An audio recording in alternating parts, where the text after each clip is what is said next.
Hello friends, learn basic Hindi with Meenakshi में आपका स्वागत है। और आज हम पढ़ेंगे मुंशी प्रेमचंद जी को, जो कि उनकी कहानी हम पढ़ने वाले हैं, दो बैलों की कहानी। दो बैलों की कहानी में मुंशी प्रेमचंद जी ने हमें क्या समझाने की कोशिश की है और उससे हमें क्या सीख मिलती है, ये भी हम देखेंगे। कहानी बहुत ही लंबी है और पढ़ने में अच्छा भी लगेगा आपको। चलिए पहले हम इसमें जान लेते हैं मुंशी प्रेमचंद जी के बारे में कि मुंशी प्रेमचंद जी कौन थे।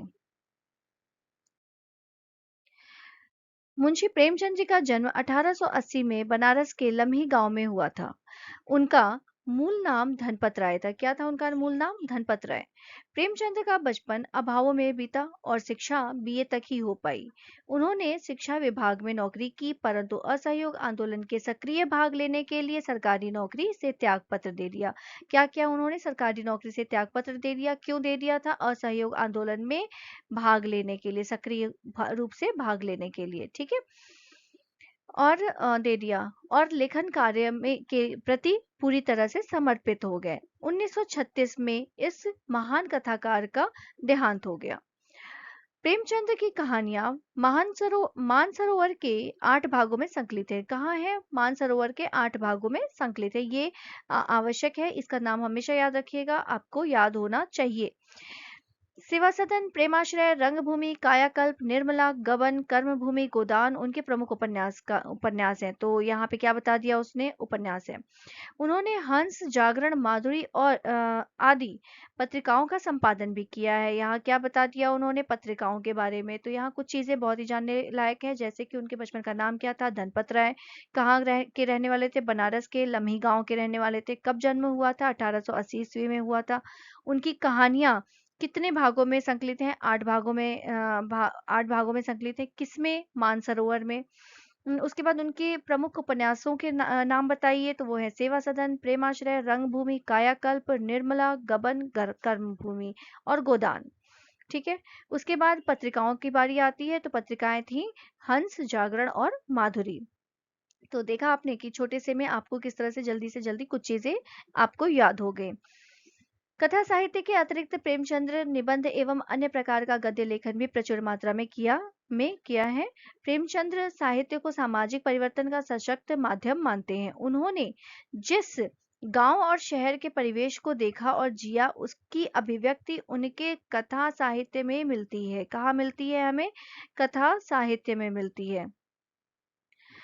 किसानों और मिलती है। किसानों और मजदूरों की दयनीय स्थिति, दलितों का शोषण, समाज में स्त्रियों की दुर्दशा और स्वाधीनता आंदोलन आदि उनकी रचनाओं के मूल विषय हैं। तो उनके मूल विषय के बारे में आपको पता चल गया है कि उन्होंने किस पर रचनाएं लिखी हैं। तो उन्होंने लिखी हैं किसानों और मजदूरों की दयनीय स्थिति पर, दलितों का शोषण, समाज में स्त्रियों की दुर्दशा और स्वाधीनता आंदोलन आदि में रचनाएं उन्होंने की हैं। प्रेमचंद्र के कथा साहित्य का संसार बहुत व्यापक है। क्या है? कथा साहित्य का संसार बहुत ही व्यापक है। उन उसमें मनुष्य ही नहीं, पशु पक्षियों की भी अद्भुत आत्मीयता मिलती है। बड़ी से बड़ी बात को सरल भाषा में सीधे और संक्षेप में कहना प्रेमचंद्र की लेखन की प्रमुख विशेषता है। उनकी भाषा सरल, सजीव और मुहावरेदार है। कैसी है? सरल है, सजीव है और मुहावरेदार है, तथा उन्होंने लोक प्रचलित शब्दों का प्रयोग कुशलतापूर्वक किया है। तो चलिए आइए यहाँ पर हम देख लेते हैं, संक्षेप में दिया हुआ है कि ये कहानी किस चीज के लिए है। दो बैलों की कथा क्या है? दो बैलों की कथा के माध्यम से प्रेमचंद्र ने कृषक समाज और पशुओं के भावनात्मक संबंध का वर्णन किया है। इस कहानी में उन्होंने यह भी बताया है कि स्वतंत्रता सहजता से नहीं मिलती, उसके लिए बार बार हमें क्या करना पड़ता है? संघर्ष करना पड़ता है। इस प्रकार संक्षेप रूप में यह कहानी आजादी के आंदोलन की भावना से जुड़ी है। तो क्या है यहाँ पे? एक प्रश्न ये भी बनता है कि क्या प्रेमचंद जी की यह कहानी दो बैलों के बारे में जो यहाँ पे बताया गया है, दो बैलों की कहानी, वो क्या आजादी के आंदोलन की भावना से जुड़ी हुई है? तो हाँ, जुड़ी हुई है। कैसे जुड़ी हुई है? इस कहानी को पढ़ने से आपको समझ में आएगा। इसके साथ ही इस कहानी में प्रेमचंद ने पंचतंत्र और हितोपदेश की कथा परंपरा का उपयोग और विकास किया है। तो मैंने इसको जल्दी-जल्दी इसलिए पढ़ा है क्योंकि मैंने इसका कुछ सार रूप आपके सामने प्रस्तुत किया है, उसको आप देखिए। उससे आपको ये जो मैंने अभी इतना लंबा-चौड़ा पढ़ा है, वो आपको बहुत ही आसानी से याद हो जाएगा। तो इसका आप स्क्रीनशॉट ले सकते हैं। इवन आप स्क्रीनशॉट की जगह बस 1-2 बार पढ़ लेंगे देखकर तो आपको आसानी से याद हो जाएगा और यही जो अभी ये 2 पेज का हम लोगों ने पढ़ा है, उसका यही है। ठीक है? चलिए फिर से हम पढ़ते हैं। नाम क्या है? मुंशी प्रेमचंद। तो आइए यहाँ पर हम उनकी प्रमुख रचनाएँ देख लेते हैं। प्रमुख रचनाएँ में प्रमुख कहानी संग्रह जैसा कि हम लोगों ने अभी पढ़ा भी था। तो मुंशी प्रेमचंद ने लगभग 300 कहानियाँ लिखी हैं। कहानी संग्रह में सप्तसुमन, नवनिधि, प्रेम पचीसी, प्रेम सदन, मानसरोवर 8 भाग प्रमुख हैं। क्या है? 8 भाग प्रमुख हैं। नाटक में उन्होंने लिखा है संग्राम, प्रेम की वेदी, करबला, यहाँ पे करबला ये होगा, ये वाला र नहीं होगा, करबला। इन नाटकों में राष्ट्र प्रेम और विश्व बंधुत्व का संदेश दिया गया है। निबंध कुछ विचार और साहित्य का उद्देश्य में प्रेमचंद जी के निबंध का संग्रह है और संपादन उन्होंने किया है। संपादन किस चीज का किया है? माधुरी का, मर्यादा का, हंस का और जागरण आदि का उन्होंने संपादन किया है। आइए छोटे में हम पाठ का सार जान लेते हैं और हम फिर नेक्स्ट वीडियो में इस पाठ को पढ़ेंगे। ठीक है?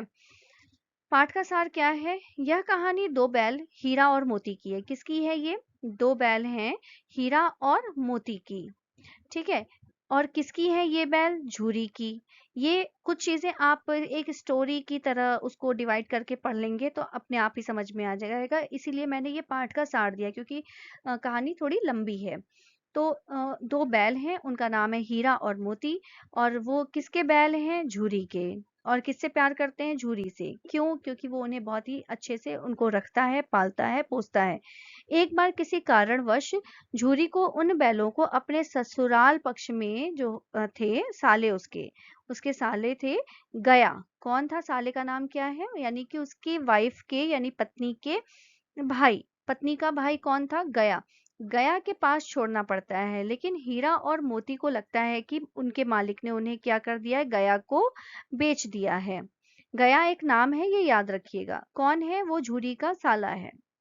इसलिए वे जल्दी से उनके चंगुल से छूटने के लिए छूट के अपने घर जाना चाहते थे। रात को जब गया उन्हें चारा देकर सो जाता है तब वे दोनों रस्सी तोड़ के झूरी के पास आ जाते हैं। उन्हें देखकर झूरी बहुत खुश हो जाता है लेकिन उसकी पत्नी दुखी हो जाती है और गुस्सा भी बहुत होती है और वह उन्हें कामचोर समझती है। वह उन दोनों बैलों को पुनः गया के हवाले कर देती है। कहाँ कर देती है? गया के हवाले करती है। दूसरी बार जब गया उन्हें फिर लेकर चला जाता है तो उन पर अति क्रोधित होने के कारण उन्हें बहुत सताने लगता है। तो गया का जो व्यवहार है वह उन 2 बैलों के लिए थोड़ा-सा बदल जाता है। उन्हें खाना-पीना देना बंद कर देता है और जो कुछ देता भी था, उसे वह न तो ढंग से खाते थे और न ही हल चलाते थे क्योंकि वो बहुत परेशान हो गए थे। गया अपने बैलों को अच्छे चारे डालता था और हीरे मोती को सिर्फ भूसी खाने को दे देता था। उस घर में एक छोटी सी बच्ची थी जो उन्हें कुछ रोटियां खिलाती थी। एक रात उनको खोल दी ताकि वो दोनों उस कैद से भाग जाएं। वे दोनों काफी देर दौड़ने के बाद एक अनजान जगह पहुंच जाते हैं और वहां मटर के खेत में हरे भरे मटर खाने लगते हैं। उतने में कुछ लोग उन्हें घेर लेते हैं और कंजी हाउस में कैद कर देते हैं। काफी दिन वहां भी अनेकों यातनाओं को सहने के बाद उनको एक कसाई के हाथों बेच दिया जाता है। उनको साथ चलते चलते उसके साथ चलते चलते जब वे अपने घर के रास्ते को पहचान लेते हैं तो वे दौड़ते हुए झूरी के पास पहुंचते हैं और झूरी और झूरी की पत्नी भी उन्हें देखकर काफी खुश हो जाते हैं और उन्हें प्यार करने लगते हैं। तो पूरे कहानी का सार यही है और यही कहानी अभी आप नेक्स्ट वीडियो में मेरे साथ पढ़ेंगे, उसके बाद हम उसमें का प्रश्नोत्तरी भी करेंगे। उम्मीद करती हूँ कि नेक्स्ट वीडियो में आप इस कहानी को पढ़कर आएँगे, जो कि मैंने सार तौर पर पाठ का सार जो है वो आपको समझा दिया है। तो छोटे में आपको ये कहानी समझ में आ गई है कि झूरी कौन था, झूरी के 2 बैलों के नाम क्या थे, झूरी ने अपने बैल किसको दे दिए, वो कौन था, उसका नाम क्या था और वहाँ पर क्या हुआ कि बैल वापस भाग आए। उसके बाद फिर कैसे फिर से गया गया कौन था झूरी का साला जो कि आता है और फिर से उसे लेकर चला जाता है।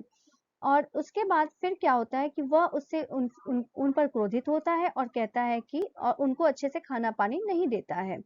और उसमें हीरा मोती फिर से क्रोधित हो जाते हैं और मौका पाकर जैसा कि वो एक छोटी बच्ची थी उन्होंने उनकी रस्सी खोल देती वो उसकी रस्सी खोल देती है और जिसकी वजह से वो वहां से भाग निकलते हैं।